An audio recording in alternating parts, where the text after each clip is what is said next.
जी सुनिए, राहुल का टिफिन दे आइए उसके ऑफिस में। राहुल की माँ बोली, क्या राहुल आज साथ में टिफिन लेकर नहीं गया? आज उसके ऑफिस में मीटिंग थी बॉस के साथ सवेरे सवेरे, इसलिए बिना टिफिन के ही वो चला गया। ठीक है, मैं दे आता हूँ। राहुल के पिता तैयार होने के लिए कमरे में चले गए। एक दिन पहले, माँ, मेरे दोस्त के पिताजी भी टीचर थे। उन्होंने देखो कैसे आलीशान बंगला खरीदा है। नहीं तो मेरे पापा, हम आज भी इस किराए के मकान में रहते हैं। राहुल गुस्से से बोला। राहुल, तुम्हें पता नहीं शायद, पर तुम्हारे पापा घर में सबसे बड़े थे, इसलिए 2 बहन और 2 भाइयों की शादी उन्हें ही करनी थी, और साथ में तुम्हारी पढ़ाई का खर्चा, और तुम्हारी बड़ी बहन की शादी भी तो थी। किसने किया ये सब? क्या फायदा इन सब का? उनके भाई बहन अब बंगले में रहते हैं। कभी उन्होंने सोचा है कि अपना भाई किराए के मकान में रहता है तो उसके लिए एक छोटा सा घर खरीद के दे दे? ये सुनकर माँ की आंखों में आंसू आ गए। उन्हें समझ नहीं आ रहा था कि जन्म दिया बेटा अपने बाप के बारे में ऐसी बातें कर रहा है। फिर माँ बोली, तुम्हारे पिता ने अपना कर्तव्य निभाया, अपने भाई बहनों से कभी किसी चीज की उम्मीद नहीं की। राहुल पागलों जैसा बोल रहा था। अच्छा वो ठीक है, पर पिताजी लड़कों की ट्यूशन लेते थे। उनसे अगर फीस लेते तो आज पिताजी पैसों की गद्दी पर सोते। आजकल के क्लास वाले देखो कैसे इंपोर्टेड गाड़ियों में घूमते हैं। लेकिन तुम्हारे पिता के कुछ उसूल थे, ज्ञान बांटने के, पैसे नहीं लेने के, इसलिए तो उन्हें ढेर सारे पुरस्कार भी मिले। पता भी है तुम्हें? ये सुनते ही राहुल जोर से चिल्लाया, क्या फायदा इन पुरस्कारों का? क्या उनसे हमारा मकान बनेगा? पड़े हैं धूल खाते उस कबाड़ खाने में, कोई नहीं पूछता है उनको। तभी दरवाजे की बेल बजती है। पिताजी ने अपनी बातें तो सुन नहीं ली ना। इस डर से राहुल का चेहरा उतर गया, लेकिन पिताजी किसी से बात किए बिना ही अपने कमरे में चले गए। ये था कल का झगड़ा, और आज मोहनलाल ने साइकिल को टिफिन लगाया और कड़ी धूप में राहुल के ऑफिस पहुंच गए। कड़ी धूप होने के कारण वो थक गए थे। ऑफिस पहुंचने पर उनको सिक्योरिटी गार्ड ने रोका। राहुल सर को टिफिन देना था, क्या मैं अंदर जा सकता हूं? मोहनलाल ने पूछा। अभी नहीं दे सकते, वो बॉस के साथ मीटिंग में है। जब मीटिंग खत्म होगी तब दे देना। चलो यहां से हटो, बॉस तुम्हें देखना नहीं चाहिए। अगर बॉस को दिख गए तो मेरी हालत खराब हो जाएगी। चलो जाओ उधर, गार्ड बोला। मोहनलाल कुछ ही दूरी पर धूप में खड़े रहे। मीटिंग 1 घंटे से ऊपर तक चली। उनके पैर में दर्द होने लगा। तभी ऑफिस के केबिन का दरवाजा खुलने की आवाज आई। बॉस के पीछे पीछे राहुल भी आया। धूप में खड़े हुए पिताजी को देखकर वो मचलाया। चलते चलते बॉस की नजर मोहनलाल पर पड़ गई। गाड़ी में बैठने की बजाय वो वहीं खड़े रहे। वो सामने धूप में कौन खड़ा है? उन्होंने गार्ड से पूछा। अपने राहुल साहब के पिता हैं, टिफिन देने आए थे।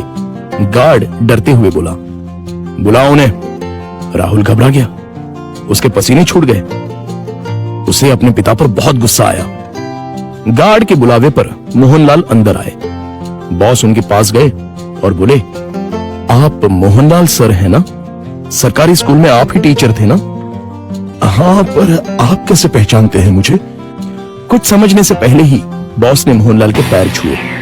राहुल और सब लोग ये देखकर हक्का बक्का रह गए। सर, मैं विजय, आपका स्टूडेंट था। आप मुझे पढ़ाने के लिए घर आते थे। हाँ, याद आया। बाप रे, तुम तो बहुत ही बड़े हो गए हो। विजय मुस्कुराया और बोला, सर आप यहाँ धूप में क्या कर रहे हैं? चलिए अंदर बैठते हैं, बहुत सारी बातें करनी है आपसे। सिक्योरिटी, तुमने इन्हें अंदर क्यों नहीं बिठाया? सिक्योरिटी ने शर्म के मारे गर्दन नीचे कर दी और बोला, सॉरी सर, गलती हो गई। इस पर मोहनलाल बोले, इसमें इसकी कोई गलती नहीं है, आपको डिस्टर्ब ना हो इसलिए मैं ही बाहर खड़ा हुआ था। ओके। विजय ने मोहनलाल का हाथ थामा और उनको अपने कैबिन ले गया। बैठिए सर, अपने कुर्सी की तरफ उंगली करते हुए विजय बोला।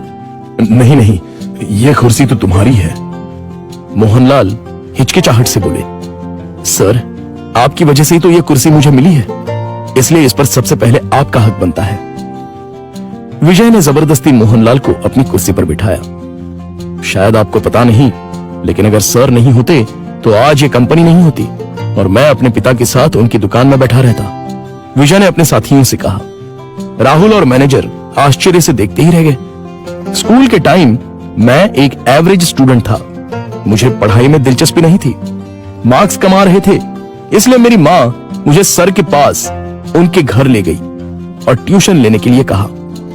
पर सर के घर पर जगह नहीं थी, इसलिए वो हमारे घर आकर मुझे पढ़ाने लगे।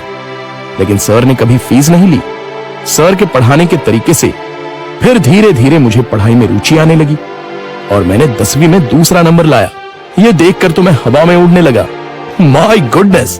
पर सर ने कभी आपसे फीस नहीं ली? मैनेजर ने पूछा। मैं मां के साथ मिठाई लेके सर के घर गया। मां ने 50,000 का चेक सर को दिया, लेकिन उन्होंने वो नहीं लिया। तब सर ने एक बात कही थी जो आज भी मुझे याद है। सर ने कहा था, मैंने कुछ नहीं किया, आपका बेटा ही होशियार था। मैंने सिर्फ उसे रास्ता दिखाया है और मैं ज्ञान बेचता नहीं हूं, दान करता हूं। फिर मैंने 12th करने के बाद MS किया और अमेरिका जाकर पढ़ाई की और वापस आने के बाद ये कंपनी स्टार्ट की। एक पत्थर को सर ने हीरा बना दिया। सर, आपको सच में दिल से प्रणाम। मोहनलाल की आंखों में आंसू आ गए। यह सच में कमाल की बात है। बाहर दुनिया में पढ़ाई का बाजार चल रहा है और इन्होंने बिना फीस लिए पढ़ाया। मान गए सर आपको। ऐसे लोग उसूल के पक्के होते हैं। इन्हें पैसों की और पुरस्कार की भी चाह नहीं थी। इन्हें तो बस अपने स्टूडेंट का भला हो, यही दिन रात सोचते थे। सही कहा सर आपने। ऐसे लोग तो दुनिया में बहुत ही कम होते हैं। सर, क्या आज आप उसी किराए के मकान में रह रहे हो? मोहनलाल की जगह राहुल ने ही जवाब दिया। हाँ सर, उसी किराए के मकान में रहते हैं। आज मैं अपने सर को गुरु दक्षिणा दूंगा। इस शहर में मेरे कुछ फ्लैट्स हैं, उसमें से एक फ्लैट मैं आपके नाम कर रहा हूं। विजय ने कहा। क्या? मोहनलाल और राहुल एक ही साथ बोले। इतनी बड़ी गुरु दक्षिणा मुझे नहीं चाहिए। मोहनलाल बोले, सर प्लीज ना मत कहिए। काम के चक्कर में मैं अपनी गुरु दक्षिणा देना भूल गया था। बहुत बहुत शुक्रिया सर। शुक्रिया मुझे नहीं, अपने पिता को कहो और मुझसे एक वादा करो कि तुम अपने पिता के अंतिम सांस तक उनके साथ रहोगे। हाँ सर, मैं वादा करता हूं। राहुल इमोशनल हो गया और उसकी आंखों से आंसू आ गए। तो दोस्तों, आपसे गुजारिश है कि कभी भी अपने पिता से ये मत पूछिए कि उन्होंने आपके लिए क्या किया और क्या कमाया है। जो कुछ कमाना है वो अपने दम पे कमाओ। उन्होंने हमें जो पढ़ाई और संस्कार दिए हैं वही आपको कमाने में मदद करेंगे। धन्यवाद।